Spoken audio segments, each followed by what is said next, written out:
Hi, welcome back to another VOD review. We're going to be looking at the Seoul Dynasty taking on the Philadelphia Fusion.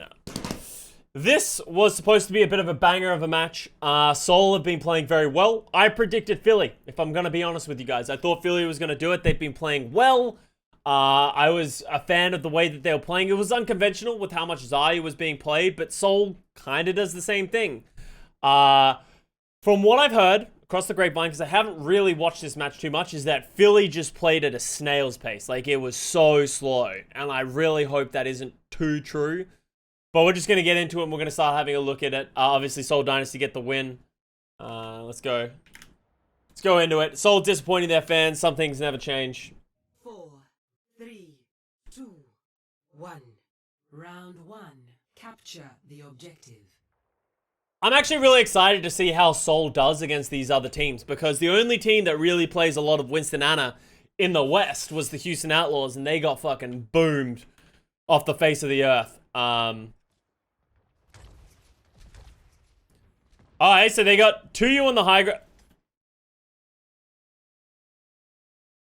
Why did they go to the high ground? Maybe if there's a wrecking ball, they play high ground, but they just sim TP'd to the high ground and then all walked off the high ground. That seems redundant.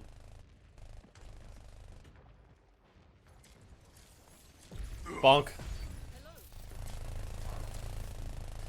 Okay, we got a lot of poking, a lot of Winston's going. Oh, that Winston is in trouble. Mana goes down. The objective is now active.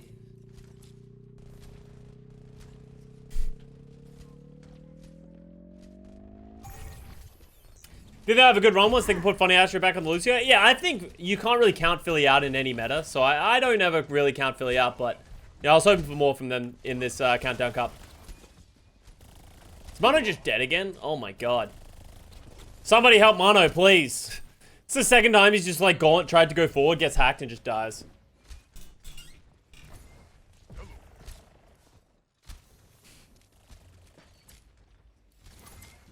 They called this the spaghetti bowl? Yeah, because Philly and Seoul are both known to just be so shit sometimes. Like, they're such...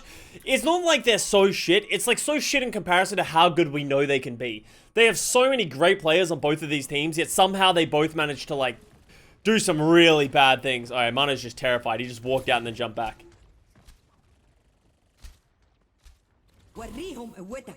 Alright, so we got Gesture getting nanoed in. Oh, that is gonna be damage. We might have to run, though. He just cancelled his reload accidentally. Alright, that was great. He shouldn't have overcommitted. I think he should have jumped out after he got a bunch of those things out. Just accepted that he didn't, because now he got his primal force and he still didn't get anything. Alright, so Mono's turn. Yeah, well, this just went way better for Philly. Fitz gets the EMP, hits Hopper and Carpe, but just no follow-up because they got doved on by a nano at the same time. Grab might not have been necessary, especially the pulse bomb, but hey, you take it. Hello. Greetings. Would Poco even help? I think Poco, I'll put it this way. If Poco was not playing for the Philadelphia Fusion, they would not be forcing Winston Xayah everywhere. I think they are playing Xayah because that is Hopper's comfort. I think Poco definitely has a spot, but obviously we haven't seen him play in such a long time that it's hard to say that.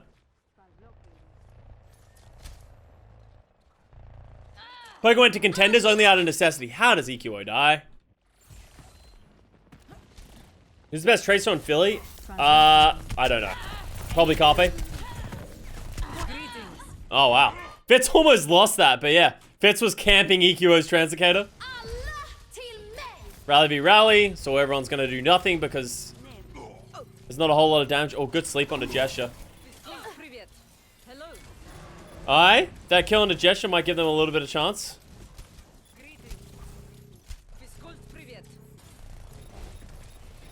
There's been some uninspiring primal rages so far. Oh, good pulse bomb by Carpe. Gets creative in Animo. Don't need EQO's EMP. Alright, EQO this time. Fusion really lost Hisu and Fury, yeah. I don't think you can look at this season, though, and sort of count out everything that they decided to do. Remember that they tried to make upgrades, but then they obviously had a lot of easy issues, so it's been a little bit of a clusterfuck for them. They need Hisu. Okay, here's the counterpoint to what everyone's gonna be like, man, they need Hisu. Hisu's the greatest. It's like, Hisu has been fine this year, but he hasn't been incredible. When he was on the Fusion, he wasn't incredible. This year, he wasn't incredible. He had an incredible weekend, yes, but I don't think Hisu is better than Carpe, EQO, or Shockwave, in my personal opinion. And I think a lot of people are just going to, like, make this bold assumption because of, once again, recency bias. You gotta be careful about that.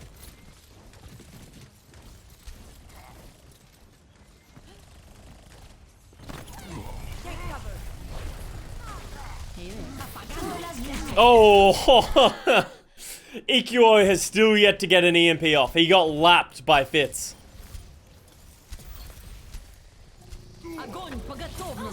Oh, that was a dangerous grab, but it worked.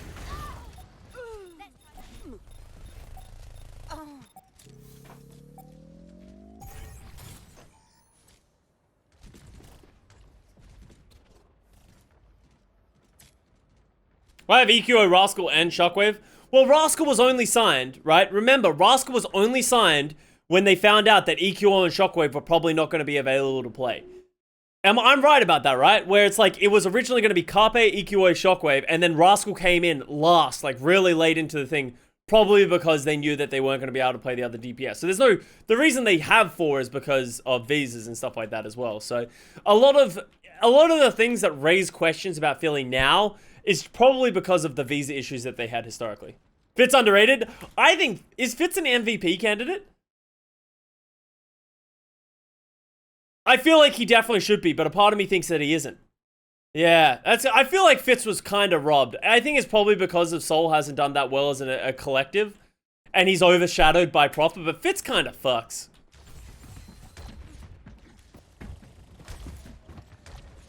But, you know, like, you have to draw the line on how many DPS players you really want to be MVPs and stuff like that, so I understand how it can be hard. Oh, and then he only EMPs Animo? Yeah, EQO kind of struggling so far in this match. Animo. The Nanimo. Get him, Nanimo.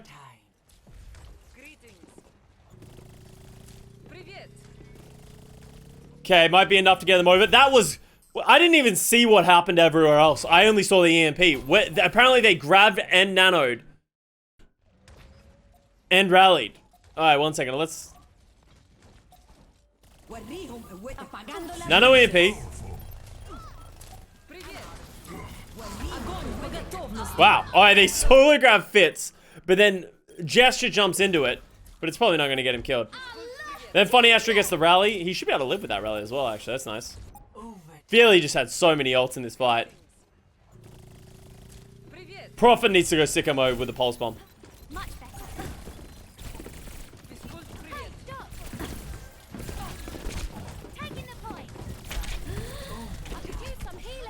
Nah, he used the recall because he got his healing too late. That was some good peel by his team. I kind of wonder how Philly got so well back in... they let Seoul so heavily back into this fight. Like, I feel like Philly should have been more aggressive into setting Seoul from letting Seoul from getting set up. Now they get to walk forward and they get the rally set up on the point. Please help Animo. Please help Animo. Nice.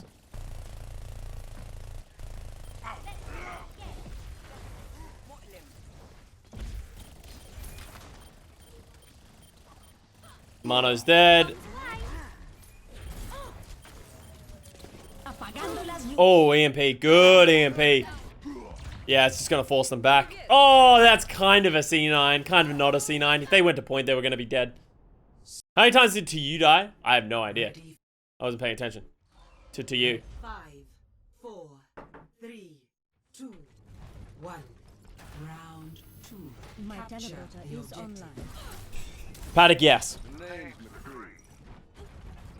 Alright, we got double hit scans and Brig Orisa against Brig Bap Orisa May McCree. Okay. Fuseye was awful? Okay. I must have missed it. Okay. Everyone, heal up.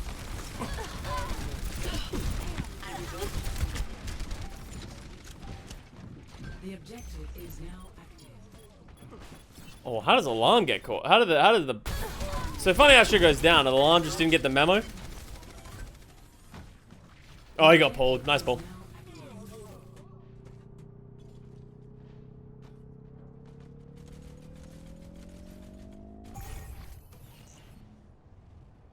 Who do you think this year is equivalent to the NBA's Sixth Man of the Year? Well, that's a hard question. Part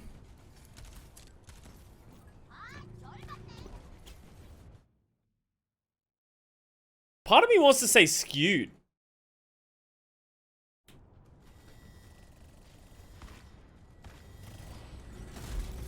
Because skewed wasn't expected to be the mainstay roster, right? He's basically a starter, yeah, but he wasn't supposed to be the starter, and he still isn't really, right? Best bench player is Kai. Kai's not a bench player. Kai's actually a mainstay. Edison's the bench player. I would say, like, Edison would be a sixth man, right? Alright. Let's get into this. So I feel like get the cap, but then the Soul just takes it back. Alright, good window.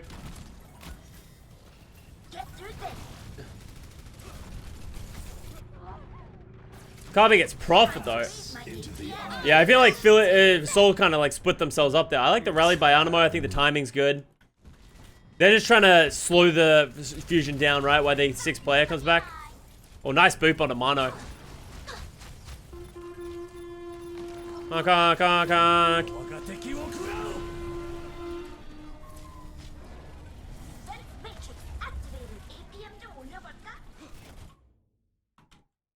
They're going after the last guy that did a shit hot take without 15k, you know? What?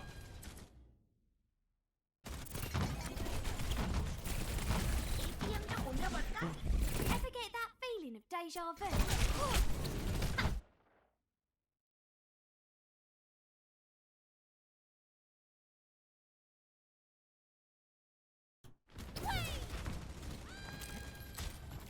I need healing. Don't move.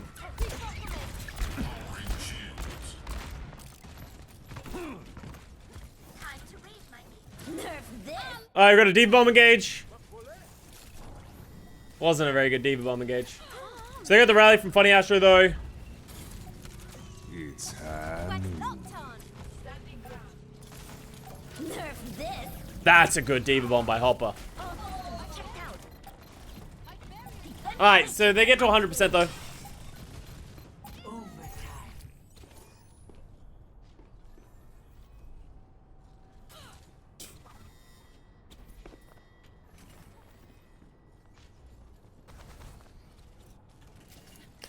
Alright, how to Soul get back in is they have a bongo, so they should be able to do it. It'll be interesting to see if Alarm plays aggressively with this Transcendence. I feel like that's probably the play from the Fusion. As soon as they drop the bongo, just go aggressive with your Transcendence. They're giving up a lot of space. I don't know if you want to give space to a McCree Arisacom. Like, they gave them the high ground. They gave him a free bongo. They're like asking to get picked.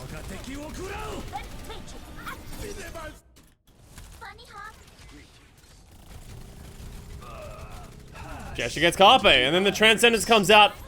What does the Transcendence come out for?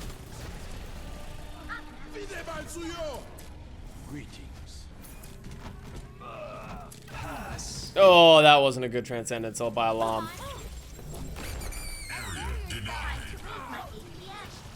Mono? The hero we need but don't deserve? Wow, good trade by Prophet.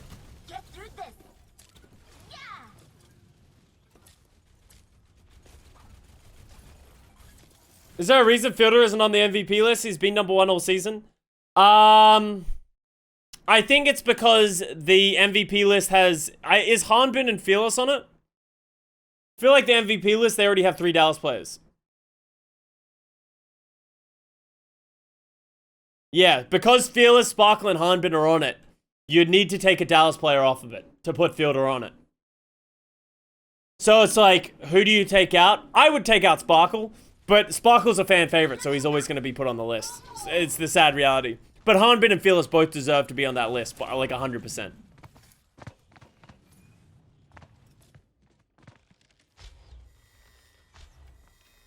Fielder greater than Fearless? What do you mean? Fearless is like the leading MVP candidate. Or at least maybe less so these days, but he is one of the leading candidates.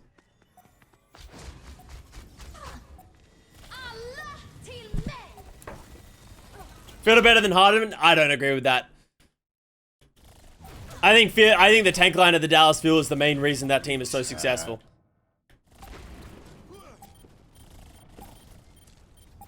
Time to raise my Overtime. defense matrix activated. Allah till May.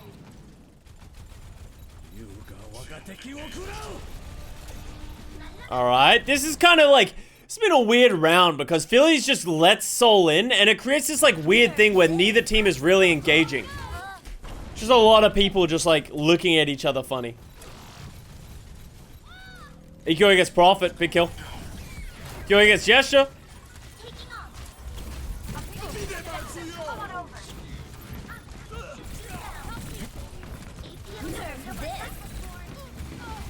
Oh god, I got... Well, they almost C9. Wow, this positioning from the back line of the Seoul Dynasty is such a problem. Oh, that's a good that's an important transcendence though. That was just clutch from Seoul. Seoul was so good in this round. To win this fight, it's kind of crazy.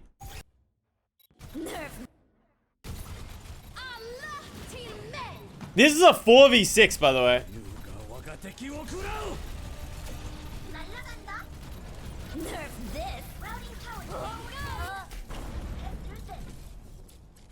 Or maybe a 4v5? Yeah, 4v5.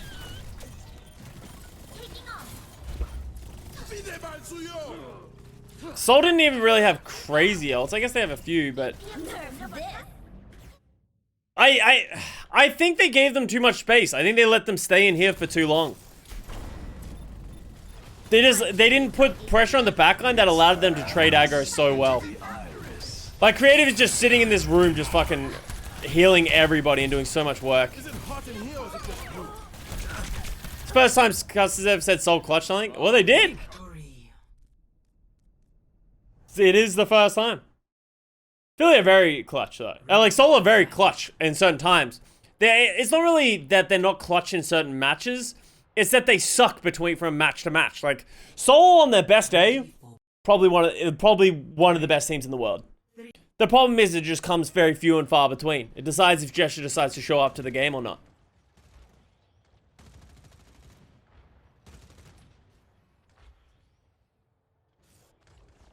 Alright, so we're going to get Sombra, Tracer, Dive from the Seoul Dynasty. In Fusion, we're going to see the Hanzo, Wrecking Ball, Tracer, Zen Brig stuff. Alright. Salavian with the 24 months to 2 years. Salavian, thank you very much for the 2 years. Much love. No, this is the knockout game. Oh, Fitz gets Carpe. How does Fitz get Carpe? Animo has been good this tournament. I will agree to that. I think Animo, like, you know, we're not the biggest Animo-friendly people in this channel, but I have to say, every time I've watched Seoul play this tournament, his Brig is drastically improved. Oh, that's an important hack. Anyone want to join me? There we are. See you later.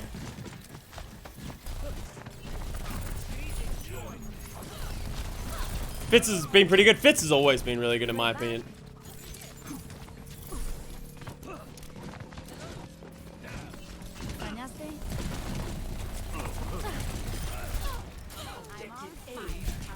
Yeah, later to you. I might need this later. My ultimate is charging. I still think Animo is terrible. I just don't like Animo Lucio. I just think Animo Lucio does not fill me with joy at all. But if he can play the Brig Mercy okay, then it's serviceable, right? Like this, that's why probably why he's been good in this tournament. Hello. Yo, what's up, Artemis? How you doing? Been here all along. Oh, he needed to go to the mini. Oh, that was kind of filthy from EQI. Let's watch that back. He had no right to live through this. Been here all along. That's a good trade. Hello. Физкульт, привет.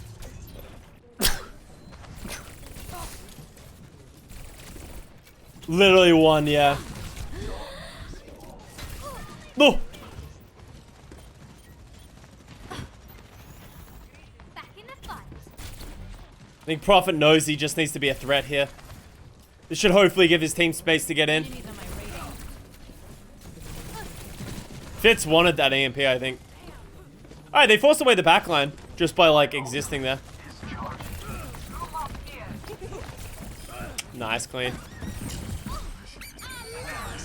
Ooh, break. I don't know. Oh, wait, Funny Astro, you gotta block this. I'm surprised he didn't go for the pulse. I guess he didn't have recall, so he didn't want to go for it. They are giving a lot of space. Like, they only killed one person, and that was EQO, and that was pretty much a solo kill from Prophet. Like, that's all that's happened, right? Like, what just happened?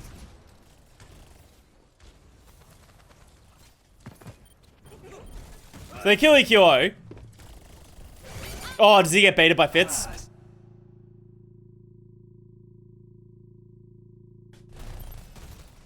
And they rallied. They both used their defensive ultimates, thinking Fitz was gonna EMP, and he didn't EMP. Great bait. Great bait, mate. That's brutal. And they're playing passive with it as well, right? Like, they're just giving... They almost gave a full tick. Ooh, EMP? Kind of counters the mines. No way Animo lives. No way. Follow up? Grav? Carpe? Oh, the EMP! Yo, I didn't even think about that. The EMP hacked Carpe. If that was planned, that was 9 head. Okay, gets alarm.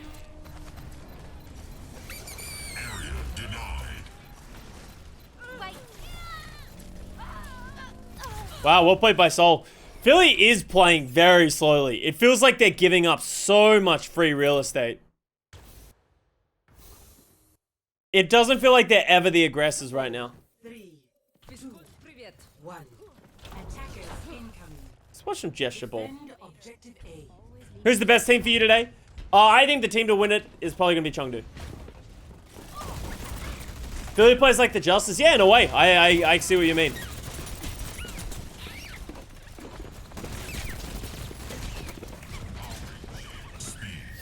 Locating. Speed maximum. Be right back.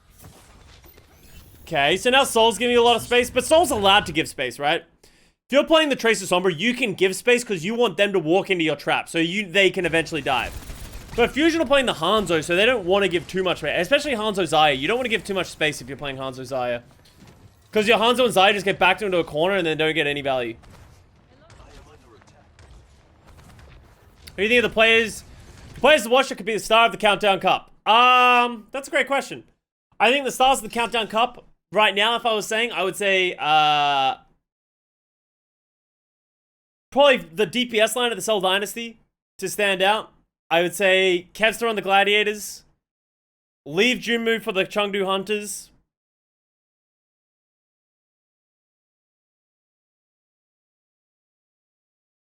And then I'm going to just say Kai. Mainly DPS. Well, DPS is the most important thing, I think. Like, I would say Kai is probably the one to stand out. Obviously, you can have standout roles. And, like, if you want to talk about roles that aren't DPS, I don't think they're going to be as impactful. But I would say, like, Space, Gator and Hawk, I think are going to be really important. I think Iris on that Baptiste is going to be, like, an important, like, piece for the Atlanta Reign if they're going to turn it around as well. Maybe Shu on the Zenyatta or the Ana. Like, I think there's like there's a lot of different players that I think can really step up and like take their team to that next level, right?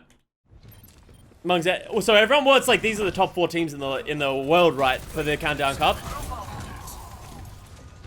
So they're gonna have a lot of great looks. Gesture, yeah, Gesture's more of a is he gonna feed kind of guy though. I'm out of here. If Prophet wins Countdown, we'll probably be close to winning out. Maybe, I'm sure there's always gonna be people that are gonna vote for him. I'm not gonna vote for him. I don't think he's had that great of a season. Obviously, he's still been great, but as an overall, I think that, you know, I'd rather give it to Leave or Fearless. But Gaga, yeah, Gaga's always a good shout. I think he's sort of been going under the radar compared to what he was in the first half of the season. Wait, Wait.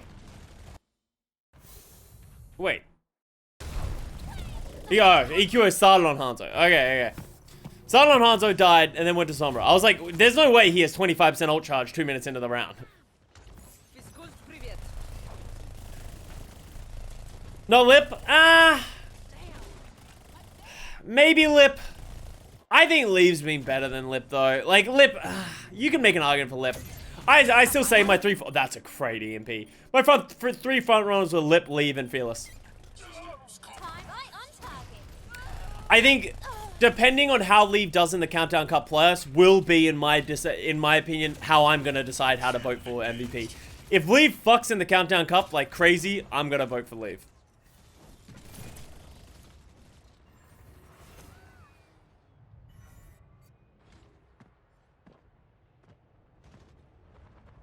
Alright.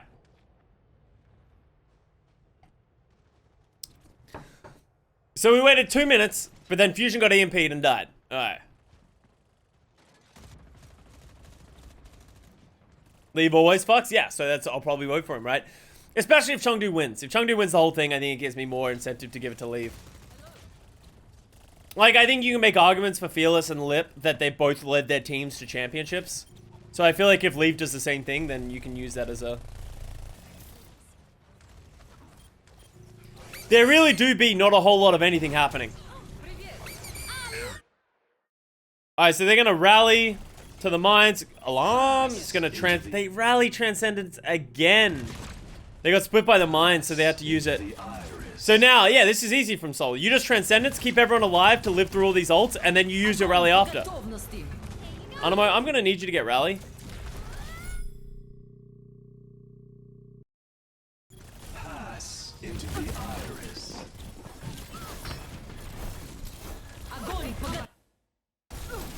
Pass into the iris. Whiff. Experience. Kill the Tracer. I don't know what he was attempting to whip shot there.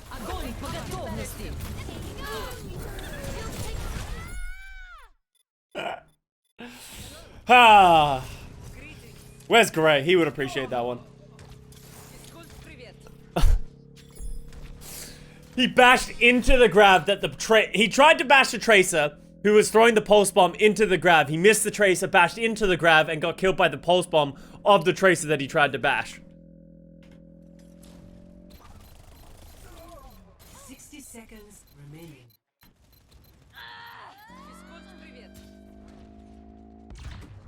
Objective lost. New That's what Prophets has to play with. Objective B.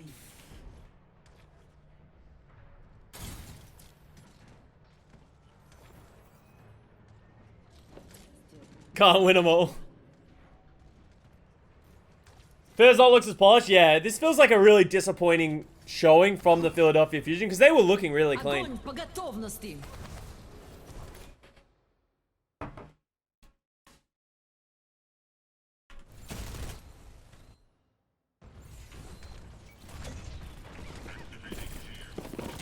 I could use some healing. Fire at will. I was gonna blame the grab, but then I was like, oh, they were probably playing for the pulse bomb, but Prophet gets hacked as the grab goes down. So that's kind of unfortunate, and Prophet dies for that. So I think that was a good plan by Soul. It just obviously, the grab would have made sense if Prophet had been able to get over and pulse bomb. So I don't blame to you for that one. I think that's just an unfortunate timing with when he got hacked.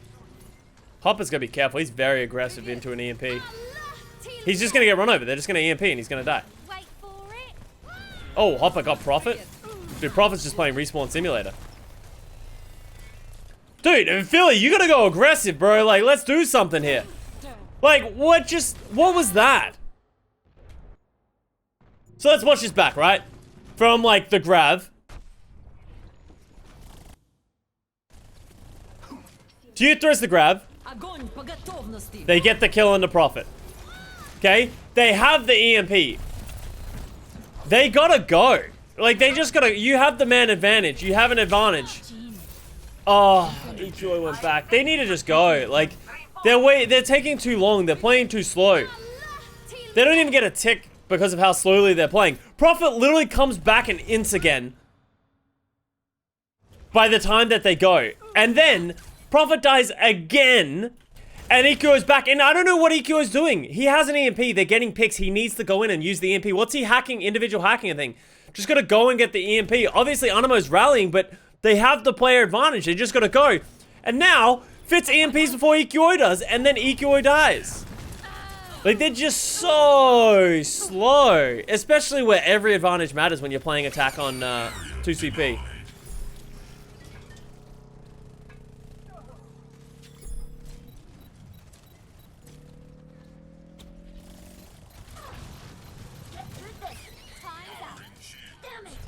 Alright, Carpe, good kill on Animo. Did EQO use his EMP the entire round?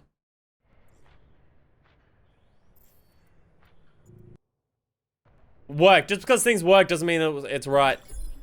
I don't think he did. 60 seconds remaining. You can have the worst strategy in the world and you can still win if your players pop off. Initiating match. Ready for battle. One. Because he has no Q. Defend Well, hey, they got through. They got through. They did well. But yeah, I think the EQO Sombra is not filling me with hope. I think they're just not playing around their EMPs well at all. And they're not... I feel like... Here's where I think the disconnect lies. Just from my basic understanding from what I've watched so far. It feels like EQO is struggling to get any value out of Sombra EMPs because he's just getting punished and shut down and he can't control space. But it feels like Philly is 100% relying on EQO hitting EMPs. So EQO is not hitting EMPs, everyone's relying on the EMPs, and then nothing's happening. And no one's really, like, forcing the tempo, and it kind of feels like EQO is going to struggle to get EMPs because no one's creating aggression that's going to allow EQO to really get in and get high-value EMPs. Creative? I am under attack.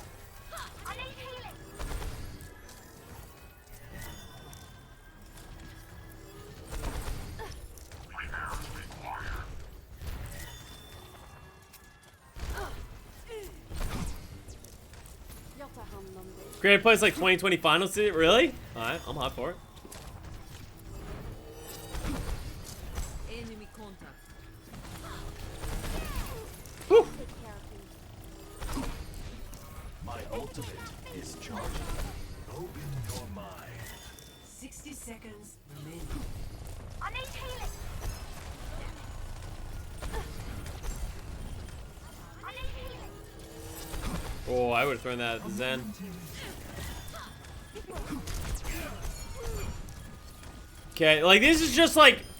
This legitimately feels like TD... No, you know what this feels like? This whole match, actually, I feel like can be summed up. This feels like 2 Fort. Did anyone ever play 2 Fort in TF2?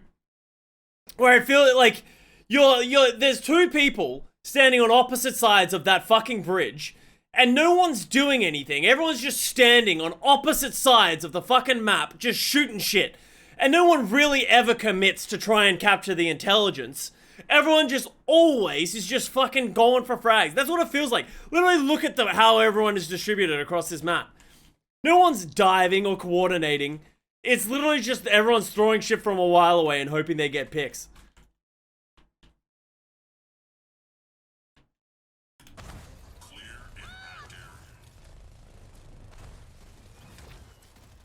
Creative's just like...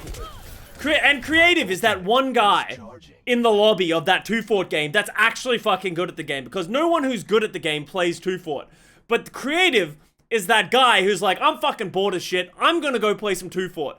So he shows up to the lobby and plays Sniper and just kills everybody. And that's who Creative is right now. And he's just fucking smurfing on these fools. 30 seconds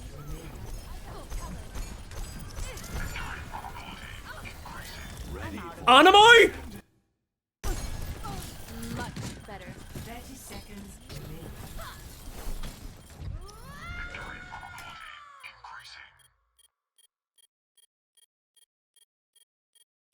This is what I get for complimenting Animo. This is what I get for being nice to Animo. Oh my god.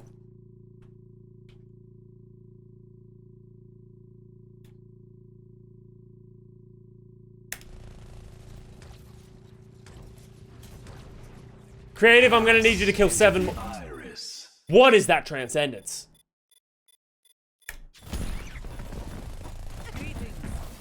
What am I watching? My eyes. This is the definition of my eyes. Like, my eyes are actually bleeding from watching this right now. What is happening? Objective lost. 30 seconds remaining.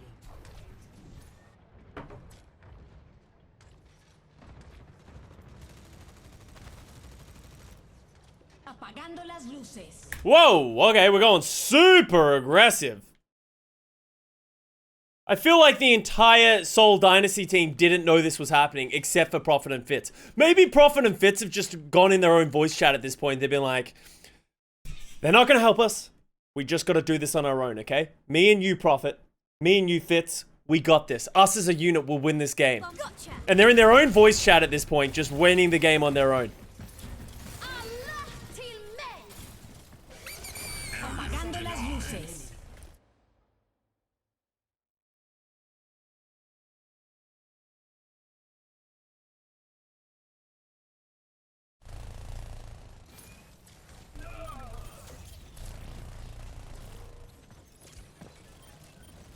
Overtime. Огонь по готовности. Allah till men.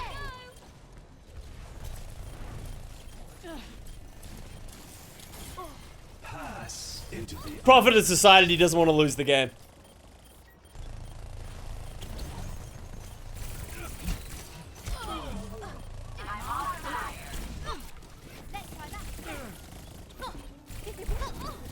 that. I'm on fire. Round Alright. Gesture? I don't know if you can give Gesture too much. It was a good roll, but yeah. Can we just give Prophet and Fitz the MVP if they become one person? Yeah. Wobble wobble, motherfucker. Tomato Gamato, thank you very much for a fresh sub.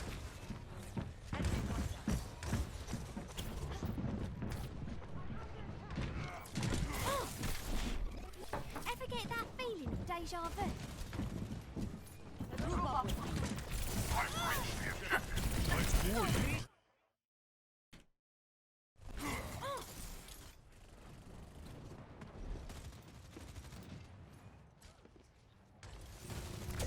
Alright, here's another issue, right?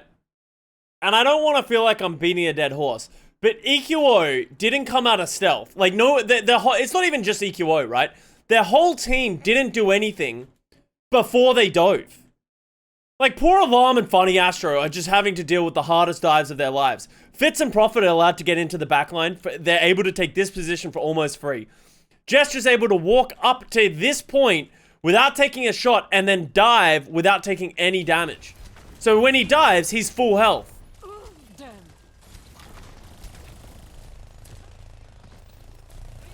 So they lose the good positioning at this point.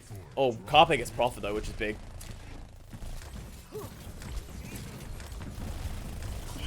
Yeah, Philly should go. This is a great time for Philly. Oh, that's a good sleep by Creative. That's a problem. Tiny Overwatch?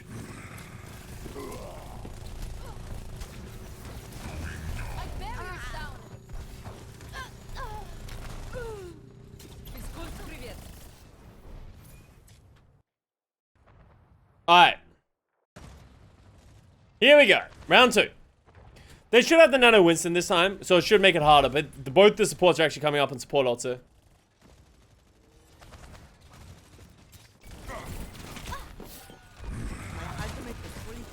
Alright, we got Nano. Time to go. Oh, that was very transparent. Oh, that's a problem, guys. Oh, there he goes. Oh! He dropped it. Showing the objective. Anyone want to join me? Allah till men. Hello. Wait. What? Feeling better? Rally to me.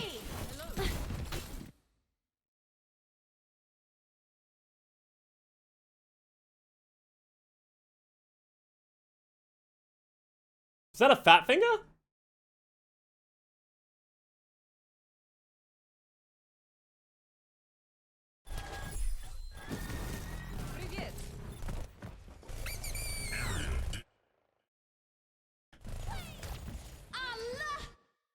Did he hear the teleport sound and think it was...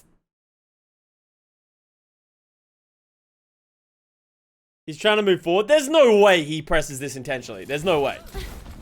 I will shield you.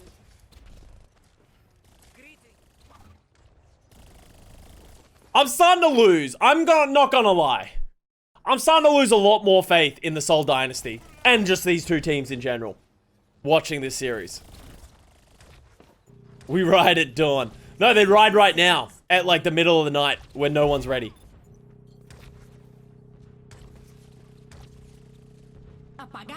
Alright, EMP on all. I don't agree with this EMP either. They still have the armor from the rally. Oh, they still get this. They still get the Zen even through the armor. Nice play.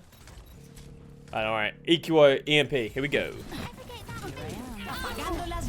Ah, damn. Animo gets the rally off and is the only person who gets EMP'd. Okay. Bombs away.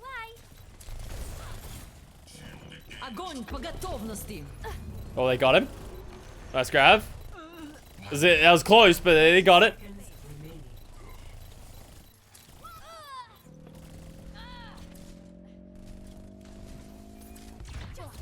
Objective lost. Is it confirmed Pelican is out? Yes, Pelican is out for the Countdown Cup. There's like multiple times in which they've said it, the coaches said it, and stuff like that. Alright. Well, Seoul has the Nano Winston. Hopper has the grab. So Hopper's grab's gonna be good. Need to be good. And Gesture, they gotta slow down Gesture with his Nano Winston. 30 seconds remaining. Okay. You can see Fitz getting set up. I'm on the objective. Rally to my position. 30 seconds remaining. I'm on the objective. Rally to my position.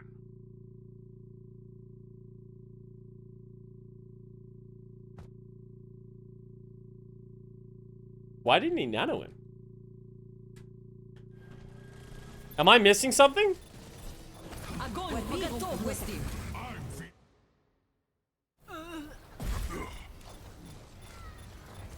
I don't know why they didn't nano him. 10 seconds remaining. Hello. Привет.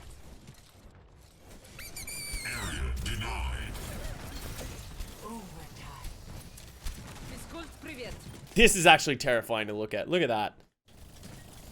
You gotta get to the point, but there's mines everywhere. There's now a rallying brig, alarm, EQO. Literally, that is just good luck.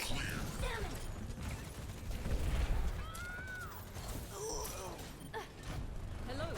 Привет. Time to raise my APM. Gesture with the big primal. Hacked into EMP. The classic. Физкульт, привет. Alright, well, that's 20 minutes of my life I'm not getting back. Next map. Both these teams are so much better than that. Every single one of these players on this team are so much better than what we just witnessed. That was a brutal map.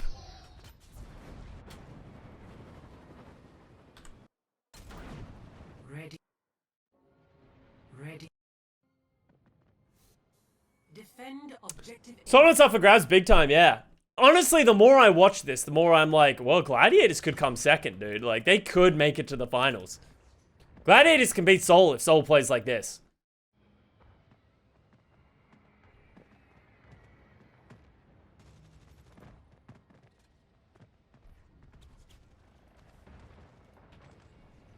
Glads could win it all.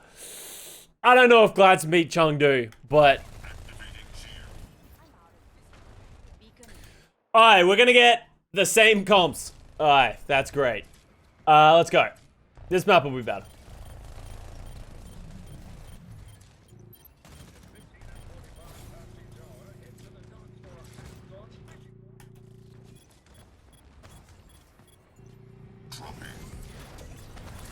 Oh, nice killing it too.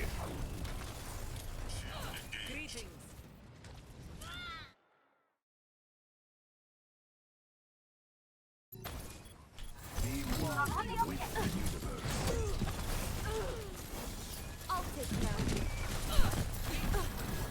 I'm taking damage. Привет. Greetings. Hello.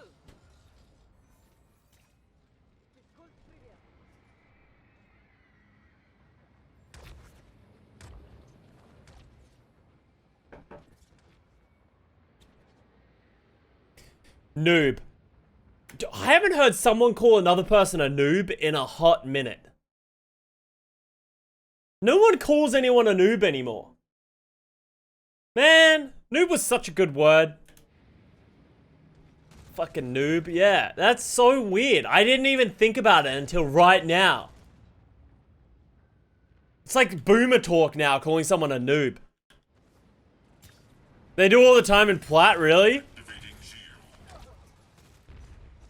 Yeah, I feel like I haven't heard someone call another person a noob in a while.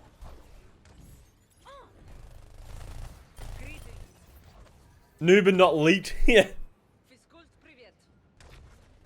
I need my daily cringe. Thank you, Custa. I got you. Hello. It's a lost art, yeah. These Zoomers thinking they came in and created the internet. We fucking created the internet with this noob shit. Fucking late. Pwned.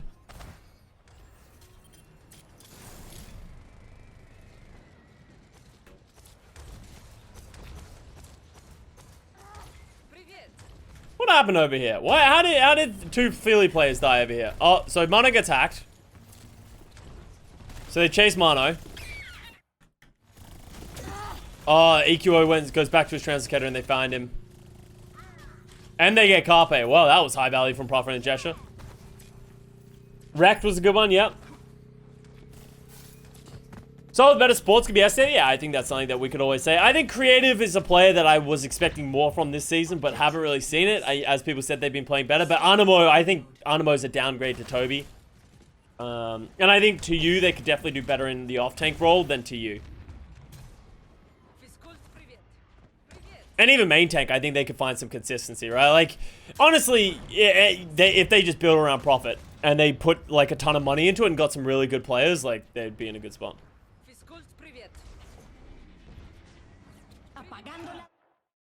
Ooh, the Transcendence comes out from Alarm. Doesn't get baited this time.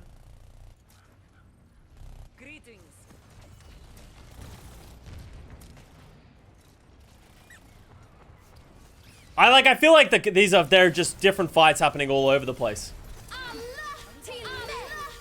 Alright, rally on rally. To use just Hopper's in an awkward spot. Oh, nice grab. I actually like that grab. Don't like that grab as much. But maybe.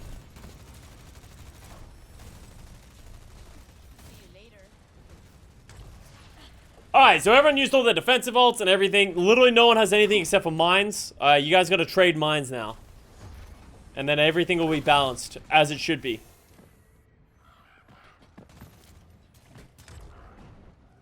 Void or Krong, you can't just acquire Void. feel like everyone in the league would like to acquire Void, but you just... Good minds by Gesture. Fortunately, the dive did not work. Just buy him back. Translocating. What happened to Tio and Creative? Thought they both looked good when they first debuted. They're both fine, right? Like, and here's the thing is, like, when we're talking about, like, better players, we're talking about teams that are going for championships. Like, Seoul could go for championships on the back of Fits and Profit, right? To you and Creative, they're fine. Like, they deserve to be in the league. They should be in the league, but are they the best at their roles? Not really. In a space where it's like, if they are seriously going for it, they need to pick up people of, like, the highest caliber, right?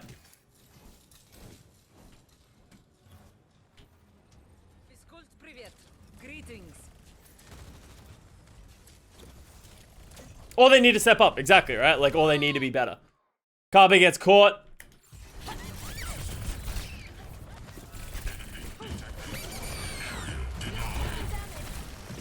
Oh, he found him, right?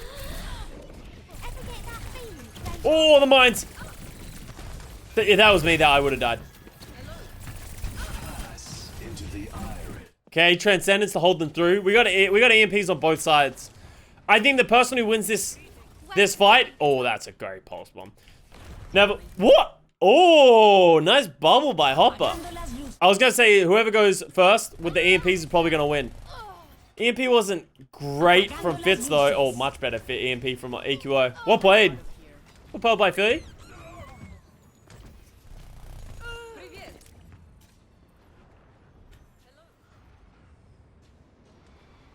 That bubble onto Alarm and then Alarm killing Prophet probably saved them that team fight. Why are both teams running Xayah? Philly and Seoul are two teams that have like heavily leaned into playing Xayah in this tournament. And it's actually really interesting because I don't know how I feel about it. And it's going to be interesting to see how the Xayah matches up against like Gladiators and like even Gladiators, Chengdu and Gladiators, Chengdu and Atlanta, right? Because they all play very different styles to what the Seoul Dynasty has played against, right? So even Chengdu, we haven't seen Chengdu play against a good team in the East. Chengdu's schedule, let me remind you Chengdu's schedule. They played Guangzhou, New York, Spark, and the Valiant. So we haven't seen Chengdu go against a good team in a long time. But on the other hand of that as well, these top teams, like Philly, Seoul, they haven't played against these really top tier dive Pharah comps either. So it's like, it's going to be interesting to see how that comes out, even in the Eastern region, let alone how they combine with the West. MYXL greater than Philly? No.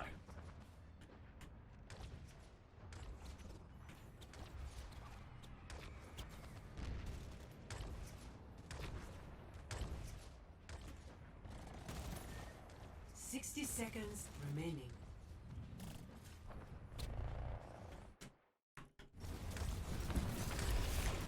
MYXL is a really interesting conundrum. You guys just like sparked a thought, right? Like, so many people are very high on the New York Excelsior. They're like, MYXL is better than all these other top teams, right? I don't, like, MYXL went 7-9. Like, I don't understand where this narrative that MYXL is this really good team came from. Who is saying that? A lot of people. A lot of people think MYXL is better than, like, Hangzhou, Philly. Like, they genuinely think that MYXL is better than all these teams. They've had glimpses, absolutely. MYXL had good games. I think they played really well in their most recent match in the play-ins. Like, I think they were quite good against Chengdu. They definitely pushed Chengdu. But they're not better, and they haven't shown an ability to string it together. And I really don't understand this whole narrative that MYXL is this really good team. They're better than Hangzhou right now, I agree. But also, like, inversely, in the first half of the season, you would say Hangzhou is way better than New York. So it's like, it goes back and forth.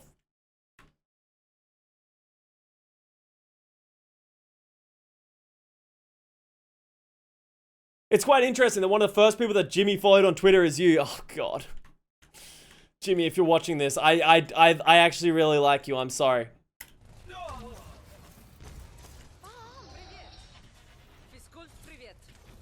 Please stop playing Widow. Hello.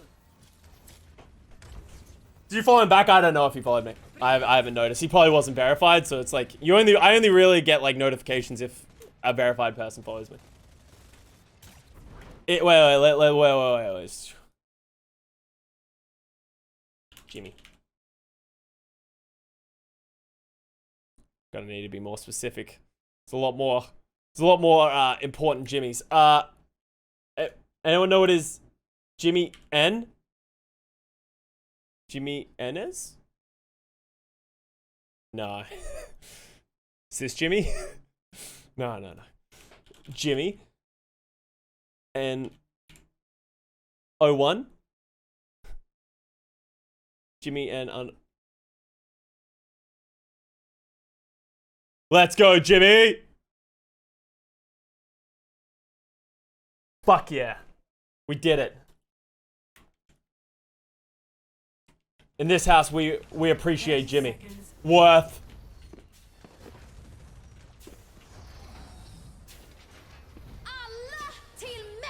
That's an early rally.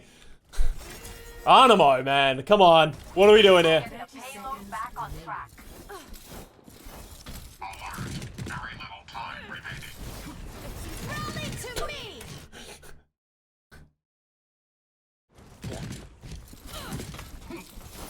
You'll better soon. Let's have some questionable rallies. Okay, they're coming out of here with a ton of armor. 10 seconds remaining. Alright, we got grabs. Grabs on grabs. Okay, Funny Astro, much better rally. Oh, yeah. 2U just gets murdered. Oh, alarm you. Oh, okay. Last fight. Doesn't matter.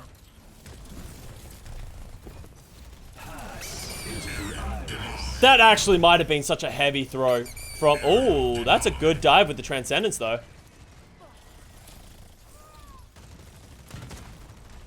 Are they really seriously going to lose this fight? Oh, man. I thought that Transcendence was fine from Alarm, but they definitely didn't need to use that Transcendence. Shit, just stacking those EMPs actually cost them so heavily. Because then Soul just came out with their Transcendence and ran over Philly. Wow. That's kind of crazy. Yeah, they keep overlapping their ults. Like, I think it's the third time in the last 2 maps. Count of the week, thank you for the 40 months.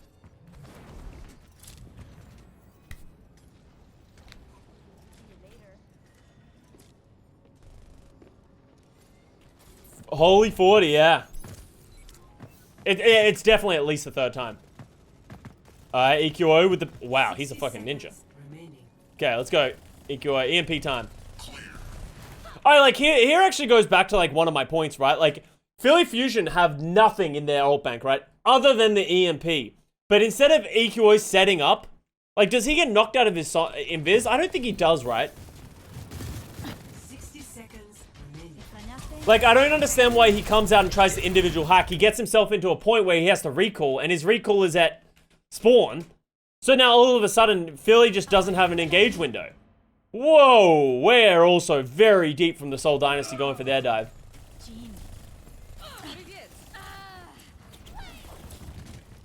Prophet's probably dead here. Alright, but even then, alright. Here we go. Hello. Greetings. 30 seconds remaining. Miss me? See you later. No! Oh my god, that would have been depressing. You must... Yeah, no, Pharah is a great player. 10 seconds remaining. Let me defend you, I guess. Let's go MYXL 1. Let me, I guess, counterpoint to you. I assume you're upset that I was just very mean to MYXL. MYXL had a great season for a rookie team. I think, yeah, it was a lot of great looks from the MYXL. I think Flora's a great player. I think Feather can even be developed a little bit more and like be implemented a little bit more. Guangbung's really good. I like the DPS lineup, honestly. If you get an opportunity to pick up like a really good flex DPS player, I would definitely go for it. Kalios and Yakpong, I'm not 100% sold on, but they did look better towards the end of the season. And then Jonak's really good. I'm not sold on Friday. Friday never really impressed me. But you have good pieces, and you are a good rookie season. Remember, that was literally so many rookies. Just tons and tons and tons of rookies. You're never going to have that gated performance. I'm not saying anything bad about MYXL. I'm saying people who are saying MYXL are like one of the better teams in the East. I have a problem with that because I don't agree with that, and I don't think they've shown an ability to do that at all. They're 7 and 9, and that's sort of what I'm saying. All right, Carpe goes down. The payload is approaching its destination. Friday's a worse animo? I don't know how I feel about that. That's an okay EMP. Yeah, I think that was a good EMP.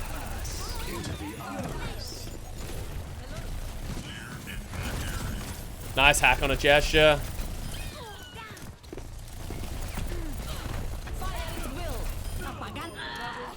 Yeah, nice hold.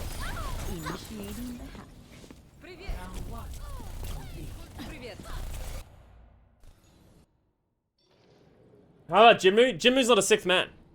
For the most part, right? Like, Jimmy would be the 6th man. And that's sort of the awkward thing about saying, like, a 6th man, because any team with 3 DPS, which one do you consider the 6th man? Because it's very meta-dependent, right? So, it kind of... I don't think it really applies that well into Overwatch. I think the best thing you could say is who is the best 3-man DPS squad in the league. Could potentially be a good question. So, it's like... You'd be like, oh, Prophet and Fitz only have 2 players. Well, I guess they have Subyobi, like, but Subyobi doesn't add much, so their 3-man roster isn't incredible, but their 2-man of Prophet Fitz is very incredible, right? Cat? There is definitely a cat here. Hello, boy.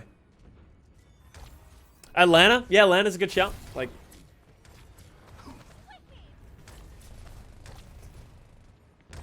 what does 6-man mean? 6-man, they're sort of talking about NBA forms of, like, you know, like, Who's the best off the bench?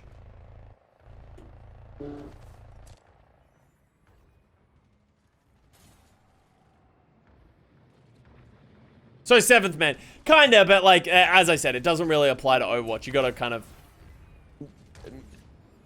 do some weird things. Alright, so we got Seoul playing a defensive style, trying to set up for the dive. Great dive by Mano. Honestly, he did a great job getting up there. There wasn't a whole lot of follow, but I actually kind of like where everyone was. Fitz gets Carpe.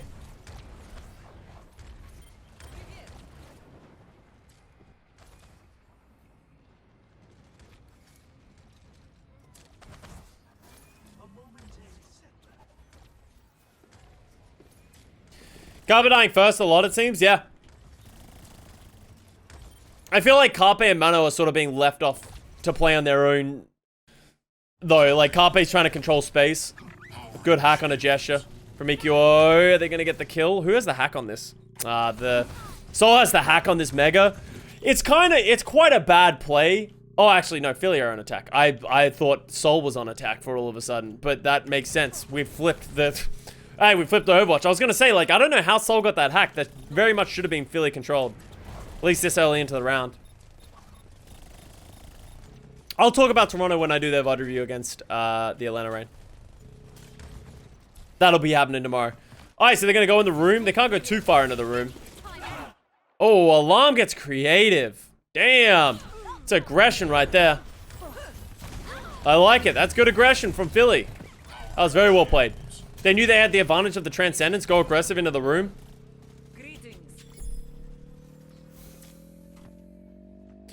Custa come back like Carmelo Anthony for a championship ring. Hey, all I'm saying, if someone wants to pay me like $400,000 a year to come back and collect a ring on some championship caliber Overwatch League team, yeah, I'll come out of retirement.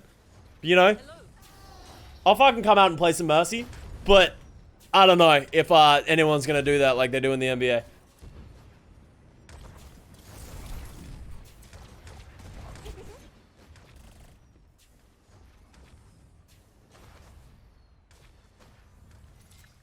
Shark will pay you $40. I'm out. LA Valiant, here's your chance. LA Valiant didn't spend $400,000 on their entire roster, let alone one player, for 1 year.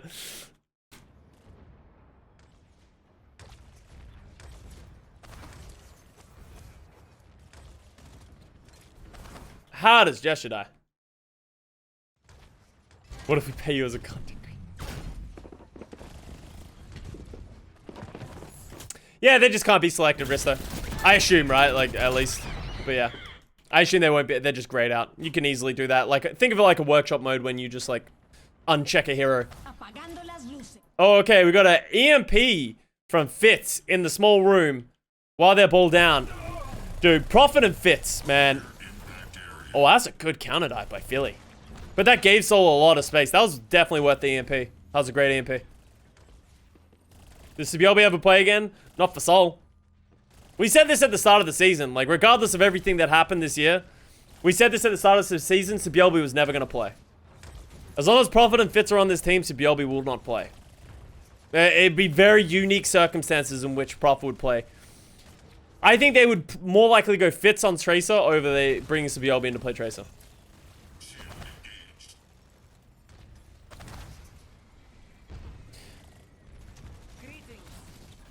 How's Fitz Tracer? No idea. I think he's played it like once or twice. It's probably fine. It's probably like Fitz reminds me of Lip. If Lip can play Tracer, I'm sure Fitz can play Tracer, you know? Gesture goes down again? Gesture, what are we doing here? Oh, he just got marked by EQO again.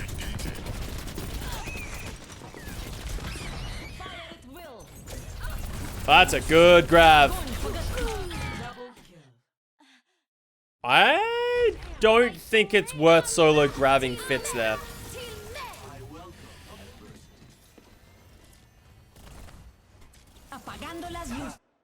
EMP's okay. Really needed to hit more people. Yeah, I don't like the ult usage of Fusion there. With their EMP and their grab, like, neither of them was going to win them the fight.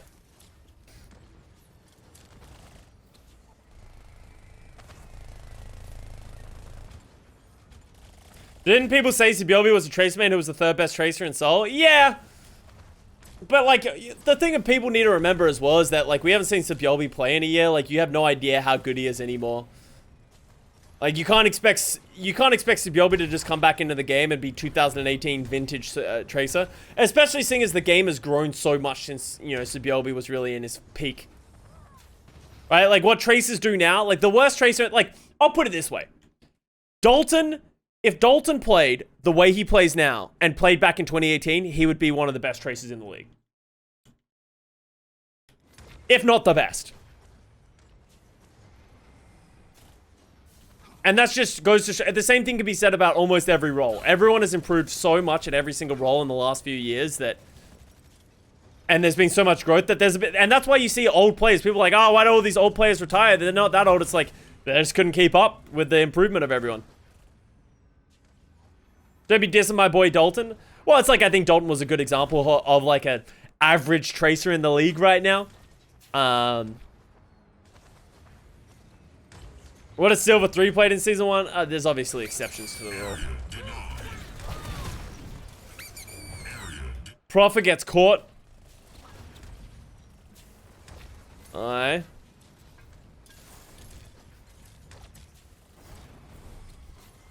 This is, yeah, I don't see how Soul holds this. Oh, good EMP. Oh, great trans by Alarm. Didn't catch Alarm. I like that EMP by Fitz. But that was good play by Fusion. Just getting that pick on a Prophet allowed them to play it slow. Hello. Привет.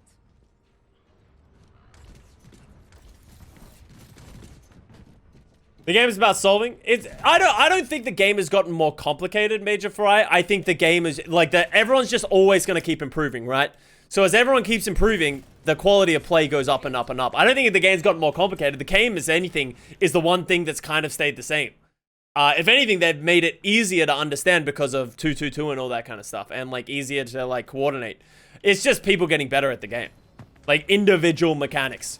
Like, and I think the best example I can give you to this is in 2018, one of the only players to ever hit 30% crit hit rate accuracy on Widow was Saya Player. And that was considered like an unreal performance. That was considered like superhuman. Well, this day and age, if you were playing a Widow, especially in a Widow meta, back kind of how it's played, if you don't hit 30%, then you weren't really playing very well.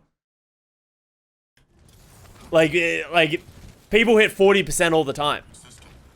So it's just like the skill of just like people like mastering the craft has just gotten higher and higher and higher. The number of times Fitz and Prophet have just like doubled down to kill Alarm has actually been kind of incredible. Creative goes aggressive with the Transcendence. Did he just get forced by EQO? What happened here?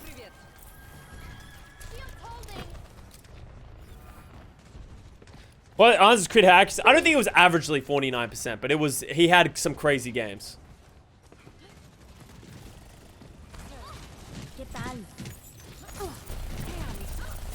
Oh no, he just forces their Transcendence by getting him low. Okay. I like that. I honestly really like that Transcendence by Creative. I think it was the right Transcendence. You good, boy? Trying to get comfortable? See you later. Get a look at some 2U's high. Didn't exit? Yeah, people have hit some crazy highs. So. And that is actually, let's just throw in some Pine content here because I know people always love to talk about it. Pine was great in 2018, but Pine wasn't even the best Widow back in 2018, and he was inconsistent, and I don't even know what his average crit hit accuracy would be. So that's sort of why, like, a lot of people are concerned about Pine, of, like, he had to have been improving while he was out of the league at the same level that people in the league were improving, which is possible. People have said that they've, like, watched him play and ranked, and he has been improving, and he's a lot better. But good enough to be able to compete with, like, Arns, because remember, his competition isn't being mediocre in the league. His competition is he needs to be able to compete with the best in the league. He needs to be able to beat Lip. He needs to be able to beat Arns. He needs to be able to beat Kai and all this kind of stuff. In ranked, he still seems cranked. And that's it. And that's going to be the question, right? Like, I honestly can't say I don't watch a lot of Pine ranked, right? Rally? I'm really surprised Funny Astro didn't rally. I think that could have been a rally. Double gravity kill. 60 seconds. They need EMP. Beacon in place.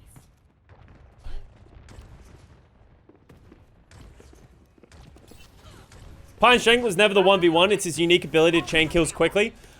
But but that I think buys into the misconception that a lot of people look at his frag reels where he gets like 3 really fast, and that's impressive.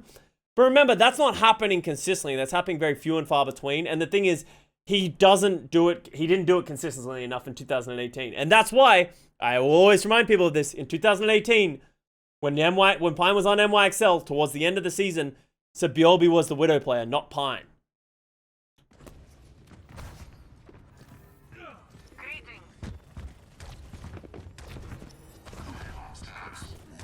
Tamu was also like Pine. Yeah, just very streaky, but inconsistent. And when they look good, I'm out of here.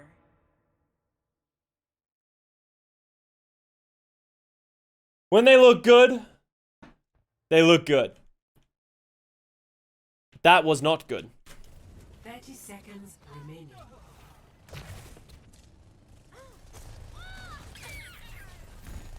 Beacon in place.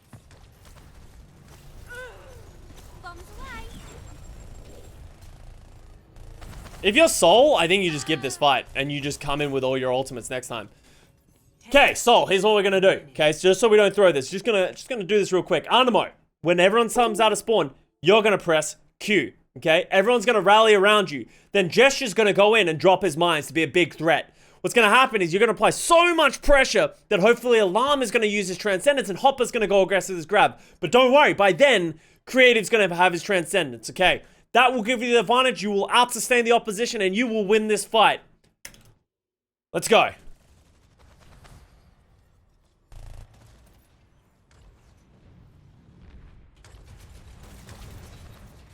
Overtime. Rally. Now we should rally. Should go aggressive. There it is. Here we go. Hack on a 2U. That's good. The grab comes out. Don't think the Transcendence was necessary, but it's fine. Here we are. Fitz goes down. That's a problem. Now we've stacked our support ults and our entire front line died. This is not how the strategy was laid out. I'm upset.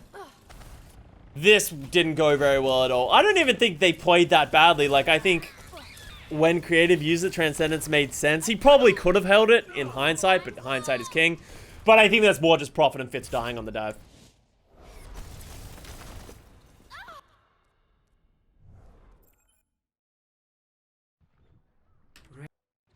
Where'd the front line go? They dove the back line and got bodied. Ready. One. Why did they just die just then? They just died to the back line. I think they, like, Stop the payload. I think they just struggled to get... I think they tried to punish Alarm like they usually have been. I think they just didn't win. How'd they lose the fight? They cancelled EMP? Because Fusion used a ton of ults. So the reason Seoul had such an advantage in that fight was Fusion used all their ults. EQO lost his EMP, but they still used... What did they use? They still used Transcendence, Rally, Pulse Bomb, and I think their own mines or something like that. Like, they used a ton of ults the previous fight. Why is creative on Ana here? Because they're playing Ana Winston. If you're going to play Winston, you're going to play Ana. So they want to play the Winston style. Don't like it. Not a big fan of the Ana Winston on Rialto. I can understand what you're trying to do. If they can cycle their Winston nanos well onto the backline of the Fusion, it can work. But the biggest issue when you're playing this is that you don't really have a lot of offensive capability and your Winston can get isolated. How much extra HP would you need to be Prophet in a Tracer 1v1?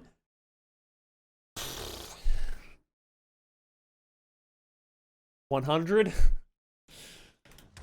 If I have a 250 HP Tracer, I think I could beat him. Creative pops off? Okay, let's get some creative pop then. Eco has slept off the bat. Yeah, we saw this recently, right, didn't we?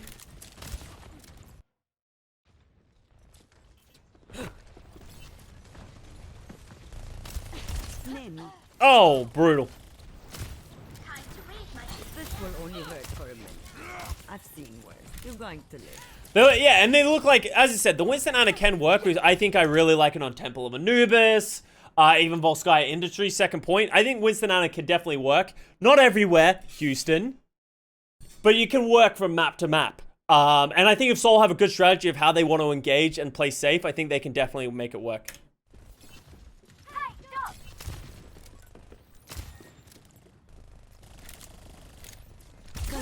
Oh my, I remember. That's just unlucky if you're EQO. When it rains, it pours. I will keep you healed.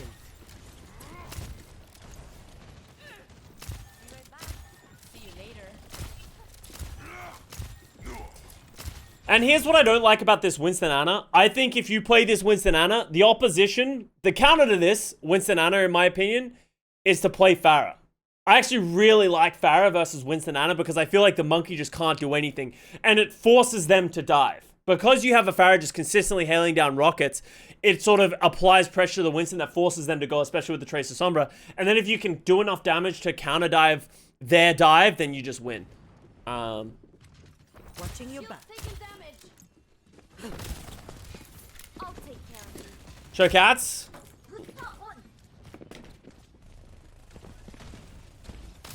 It's quiet time. This will help.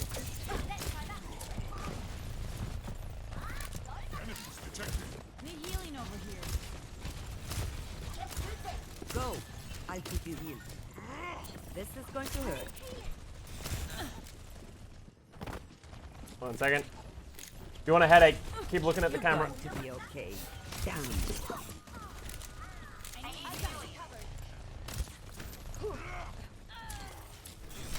Alright, they're owning still.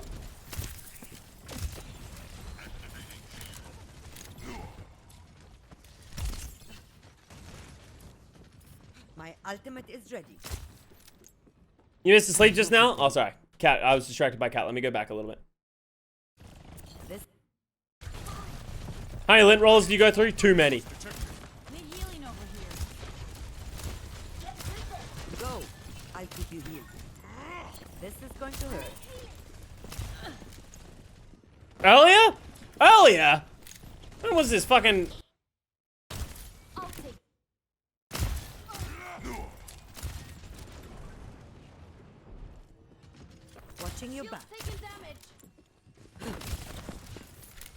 Yeah, here? Alright.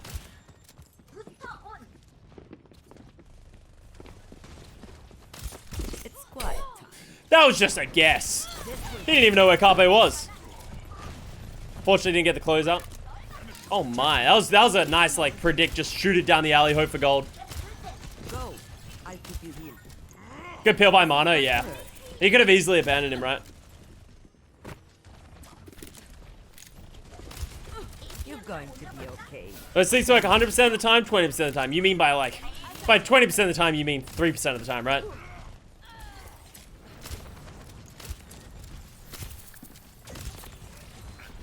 Good play by him to put his translator in the support. Yeah, and it's good because he knows it's not just going to be randomly found, right? You're putting your translocator next to your supports sort of ensures that you're not going to just like, they're going to find your translocator and get it out. I'm out of here. 3% for you. Well, I feel attacked. I feel some healing. Shields taking damage. Oh yeah, chat. What happened to chat? EMP activated. Oh, I know what I've done. Hello? Oh, I fucking threw. My barrier can take much more. You're powered up. Get in there. Nim. Oh, another nice sleep. I need healing. Grave down.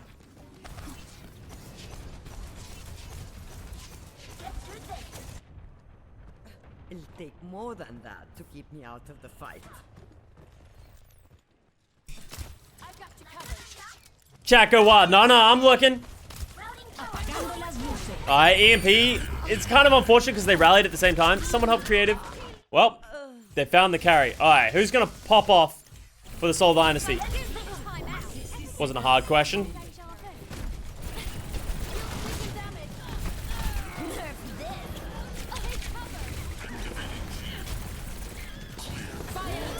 Oh, the grab? Are they really just gonna win off of that big grab? Wow. Creative's back on the Ana as well, so he's just gonna be fucking. Doop, doop, doop.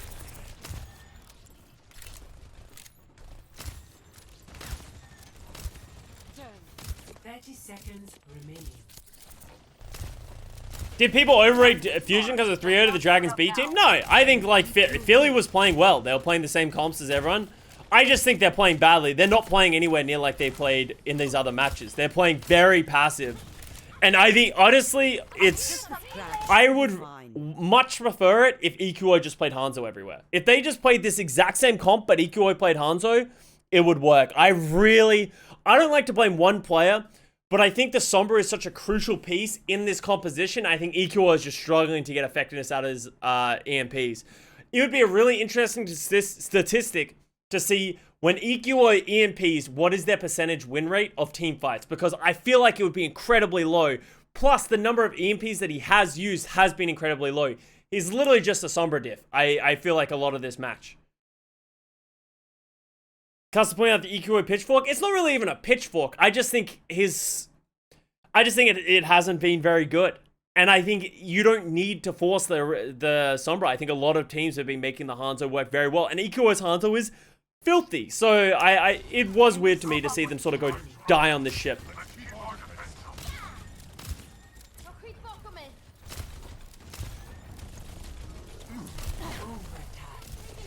What the fuck is Alarm doing there? There is no way Alarm should be allowed to stand here. Somebody punish this man.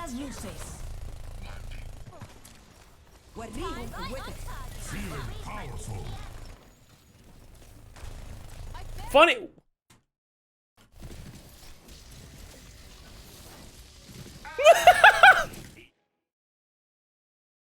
Where are you going? Funny ass. No. You're fucking kidding me. This is. Excuse me? That's fucking brilliant. I don't hate it, is the thing. He ended up going there to try and protect Alarm, and then he lived. So he is back faster than if he just died. So it's not the worst. Alright, let's get this.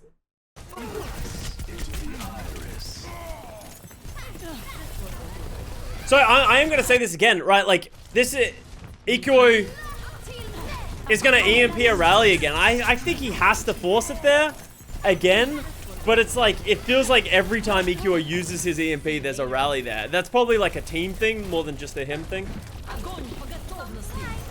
That's just another great grab from TU. TU's literally just closing these fights out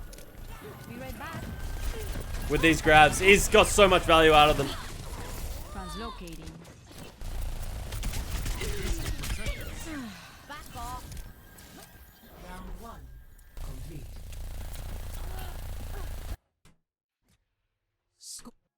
I can't believe that. I can't believe that Funny Astro legitimately just took a boat ride in the middle of an hour match. 2, 1. Plays his transcator so far away, yeah. But sometimes you have to do that. Stop the payload. Fitz is gonna make a McCree. Ooh, EQO Pharah. I do like the EQO Pharah. Move back. I'm with you. They're all over me. Forward barrier. I'm gonna have to shoot you down. Come on. Routing power to forward shield. So I said I do like the Pharah versus composition, so let's see how it works. I don't like the Pharah as much on... No, I don't hate it on the defense. Just sort of stop the Winston from playing aggressive. Nice sleep.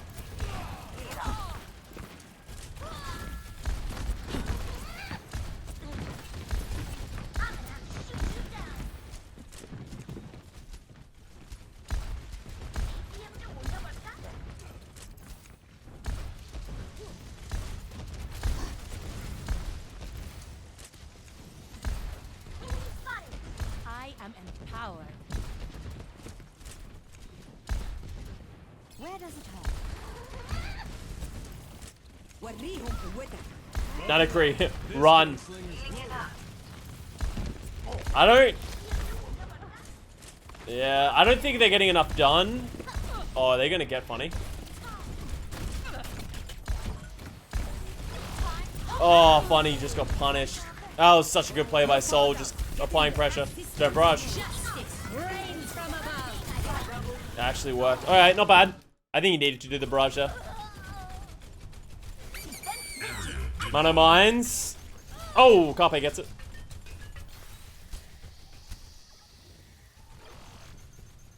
Routing power to forward. It's a good stall by Philly. They should be able to... Oh.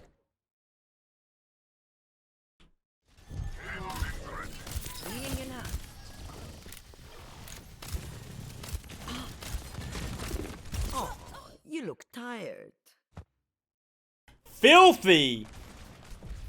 Oh. Time to raise my APM. Creative is actually playing in the game, like having an incredible game. Game on. Routing power to forward shield. It's quiet. Oh,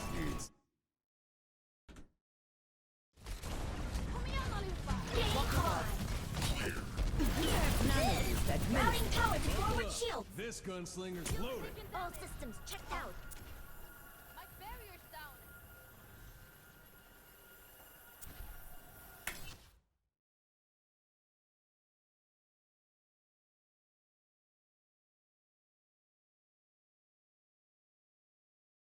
to you.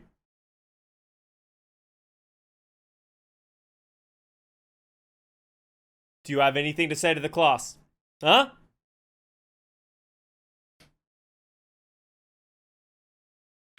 The disrespect. Check the PayPal. It's hand. Draw. Oh. Carpe, that was nice. Routing power to forward barrier. Get him, Animo. Show him what's up. My shield's up. Effecate that thing.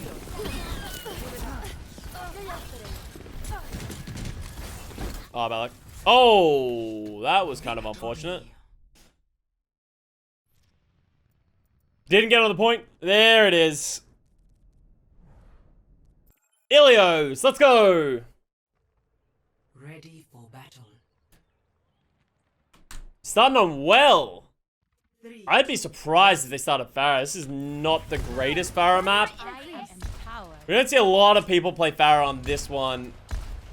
I don't hate it. I'd rather see them play this than the Sombra with how the series is going. So I like the adaptation. Who won map 1? Seoul did. It is now 2-1 to Seoul.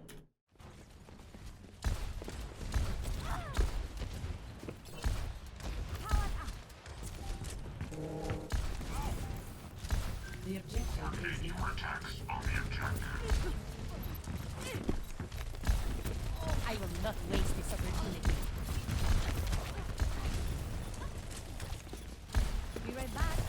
I'm out of here. EQO is doing a lot of work here, right? Oh! No, Fitz. No. Absolutely not. Not in EQO's airspace. Get him out of here. Taking out the trash. That was like a TF2 double midi right there.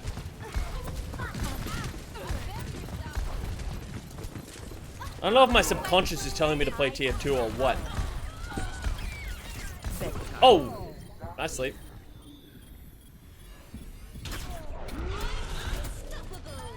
What?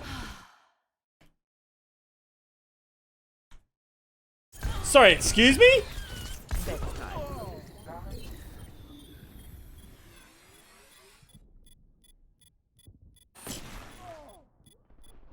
I'm unstoppable. Clearing the area.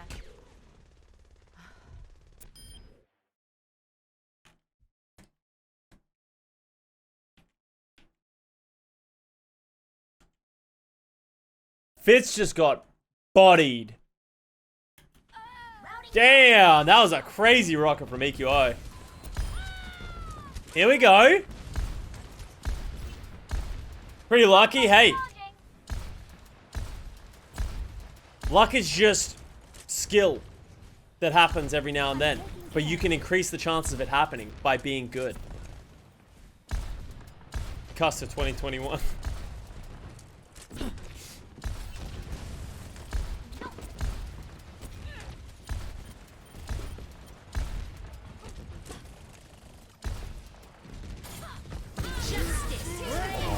Oh, I was gonna say I hate that, but they don't have a diva, so I actually don't hate that anywhere near as much. Oh, stop it! I feel like creative is just like every now and then he just has these absolute blinders. Get in there.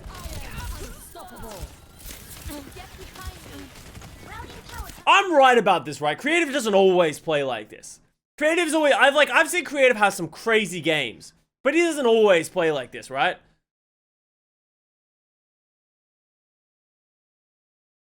He always plays like this on Ana? Oh, wow. Okay.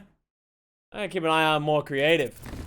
Because I remember him having a crazy game earlier in the season as well. Might have been preseason that I was watching it where he went sicko mode on Zen. And I got really excited about creative, but I feel like I haven't really seen much of that this season.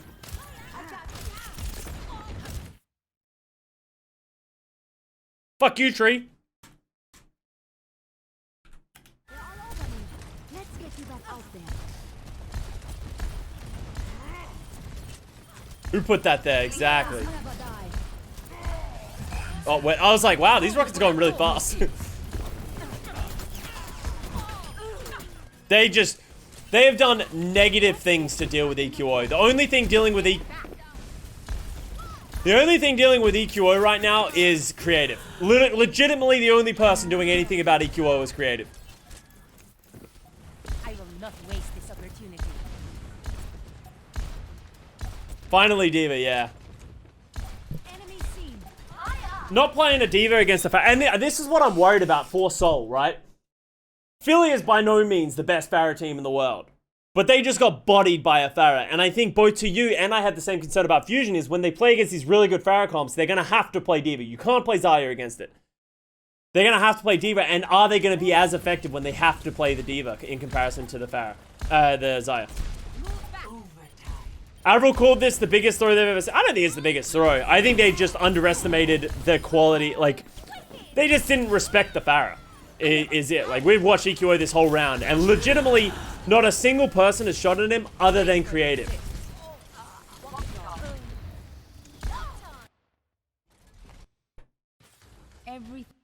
No one's mitigating any damage. No one's pressuring him. Like, the Mercy probably didn't even need to pocket him the whole time.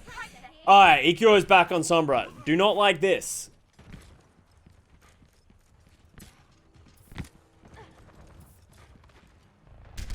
Abra was fucking funny. I could listen to talk. Yeah, Abra's been great this year. Abra was so mad.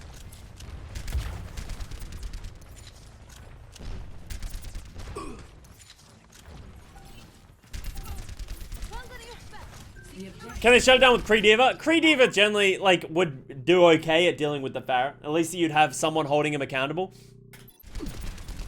Alright, double hit scan. Orisa, Brig, Bap. I just think Fusion's in a massive comp mismatch. EQO needs to get off the Sombra. I don't think he can do anything on the Sombra. Like, what does the Sombra do for you in this comp? I don't think it does anything. EQO even should probably go, like, Tracer. I think if EQO goes Tracer, he'd probably be able to run around and do a bunch of damage. Honestly, a Widow switch. Like, a sneaky Widow switch would be really good against this, actually. That is what I want. A sneaky Widow switch would actually fucking dumpster this. At least 4 switches from Seoul.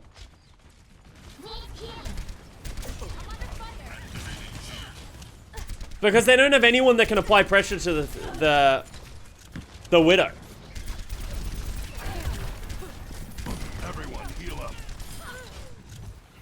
Like, their Fusion are just gonna bleed out with this composition, right? They don't have a strong enough dive to dive the double hit scan. Anyone who dives is gonna die because of how much damage exists for the Seoul Dynasty. They don't have a good enough shield break or enough range damage because they're playing Hanzo.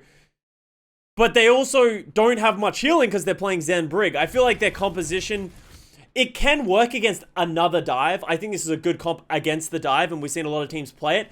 Against what Seoul's playing, they are getting hard counter comp. Like, Seoul's comp is not well-rounded, but it is very good against what the Fusion are playing. They have to hope that Carpe kills everyone. That's literally their hope, that Carpe wins the duel. My ultimate is charging.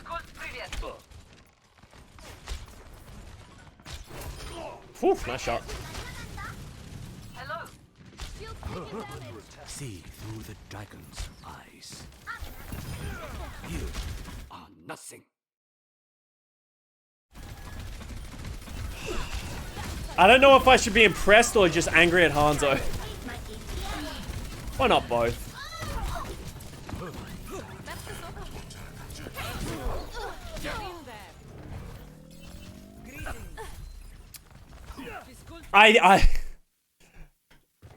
Yeah, Seoul's got to be careful now because it can be really hard to close this distance. I actually think Seoul's in trouble right now with their comp. Because now they've lost control of the point, they have to try and get all the way to the point against this EQO Sombra and with an EMP and Carpe Hanzo. Philly have got to drop the ball, I think, to really lose this one. Anamo's coming up on a rally. I feel like Anamo's rally charge is actually quite slow. Unless he's already used a rally.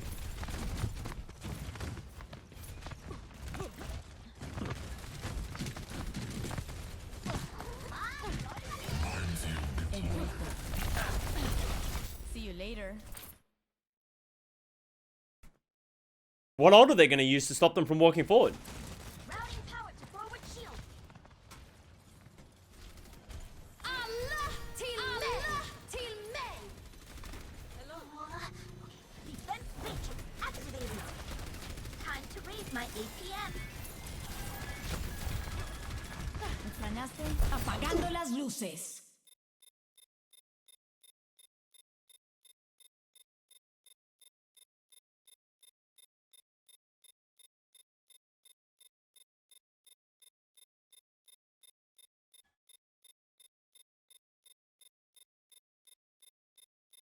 It's not only the EMP, right?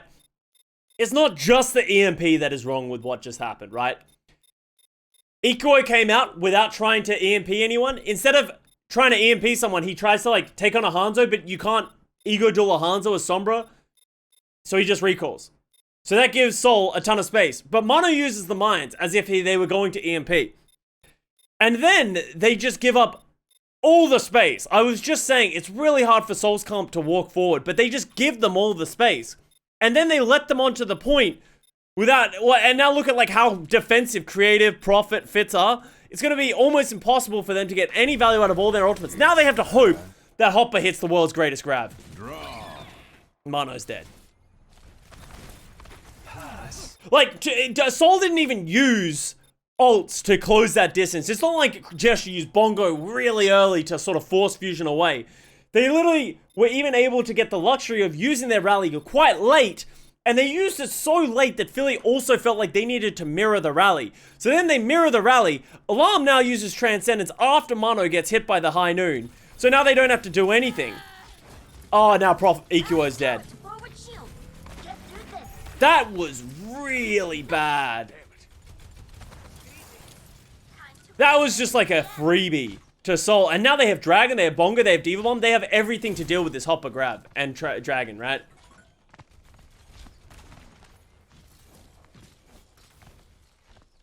Now they're gonna break this again.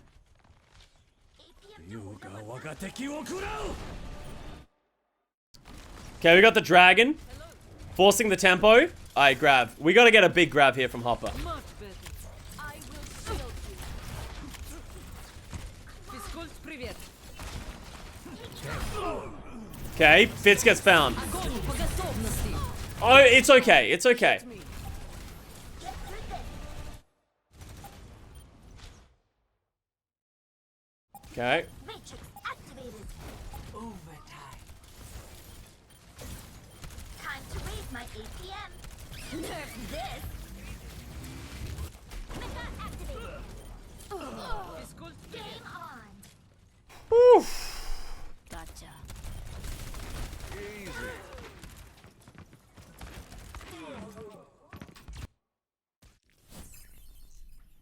Ready for Okay, last round. They're back on the Pharah. This is actually a pretty good Pharah map. You need to be careful playing Pharah here. The thing they need to be careful about playing Pharah here is if Seoul plays aggressive enough and just counters the Pharah by just making it impossible for like Mano and Carpe and Alarm to play the game, it just gets really hard. Like, I actually don't, who do you guys think wins actually? Forget Philly versus Seoul. I'm actually curious on your opinion because these are two very classic comps in the Countdown Cup. These two comps go head to head, regardless of teams. Imagine the teams that are the same skill level. Who do you think wins?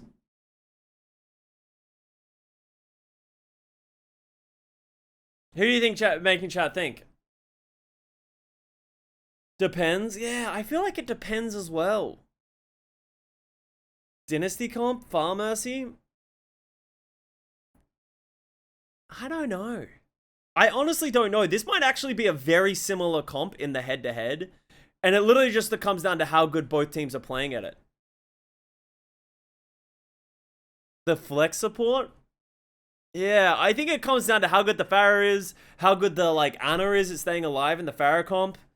But also how well executed the dive is for the Tracer Sombra comp, but also how good the Diva is, because the Diva is the one who needs to mitigate a lot of the damage. So maybe it is like a 50-50. Interesting. Pharah has more damage potential. Yeah, but the thing about Pharah is the comp that you're playing against, when you're playing this Pharah against this Tracer Sombra comp, it can be very hard to land rockets. So, and if you don't hit enough rockets fast enough, the dive kills you, right? So, let's have a look at how this works. Ich bin da.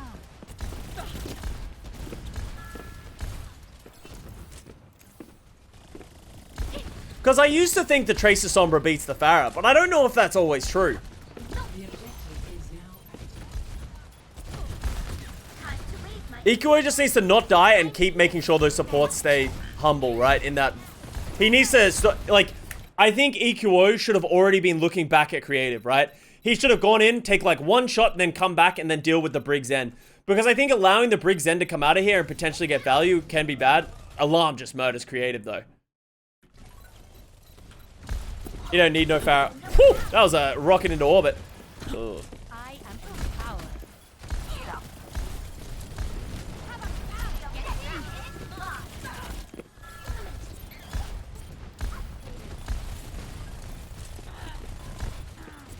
No one's gonna stop my cover. Ever get that feeling?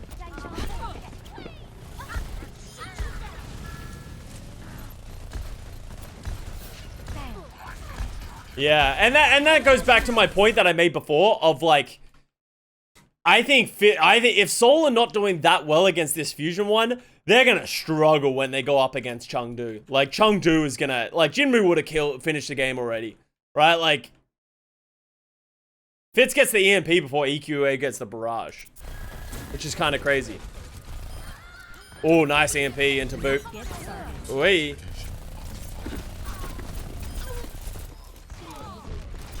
Can Gladiators stop Jinmu Pharah? That's going to be the question, right? I think the answer is no. Like, I think that Chengdu have it, right?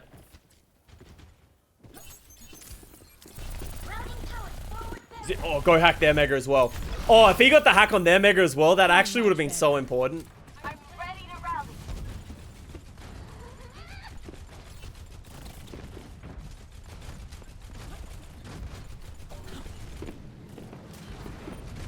Looking for me?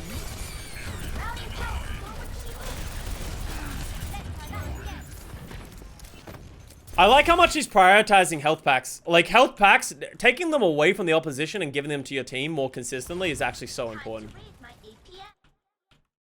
Okay. Alright, here we go, baby. Yeah, he gets the Transcendence out, which is nice. Nice. You got the ball, so it's worth.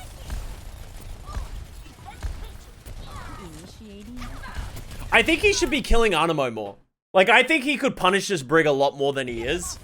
As I said, I'm just speculating. I have no idea what I'm doing on a Pharah. But I feel like Animo is getting away with just running around in the open way too much.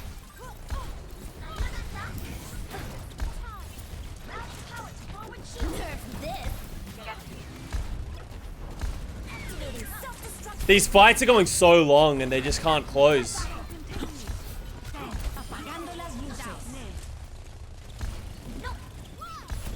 Oh! Clearing the area. I am empowered.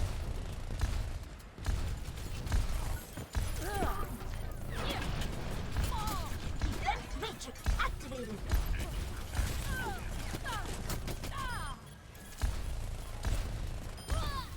Nice. Oh, those are some nice rockets.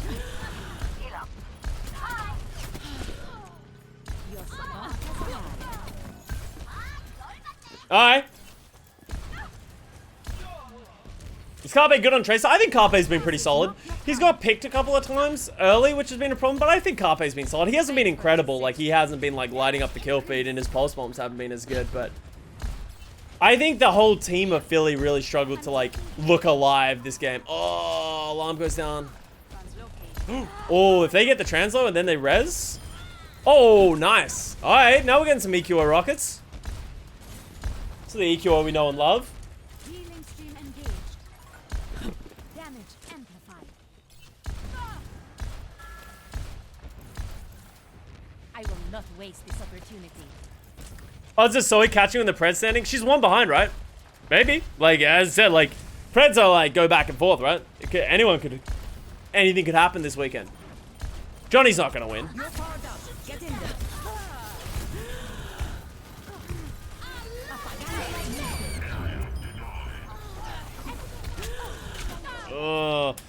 I think they went too early. I think they, if he had played over here, I think trying to go in the room might have cost them a lot. Time's up.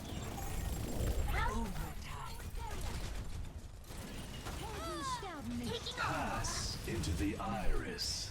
Wait for it. Damn. Philly were close to closing that.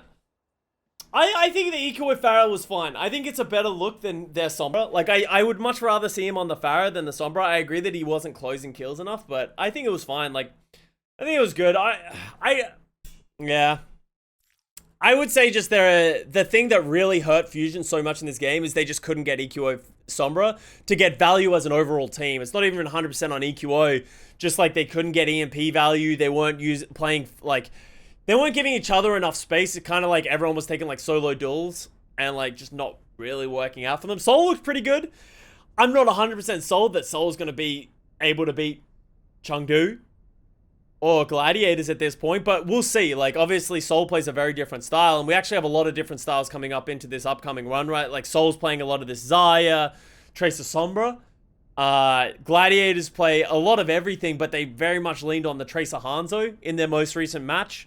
Obviously, Chengdu plays a lot of the Pharah, but also plays everything else. And then Atlanta is very, very slow. They play, like, especially with Edison in the lineup, they're going to play a lot of Torb McCree. So, a lot of clash of styles. It's very hard to predict who's going to be able to win. But I hope you guys found it interesting. I think it was a pretty interesting go have a look. It definitely wasn't the cleanest game I've ever seen, especially that Volskaya. If you could scrub that from my brain, that would be nice. Especially since it ended in a draw. Like, it didn't even feel like it was worth it because it ended in a draw. Thank you very much for watching. I hope you guys enjoyed it, and I will see you guys next time.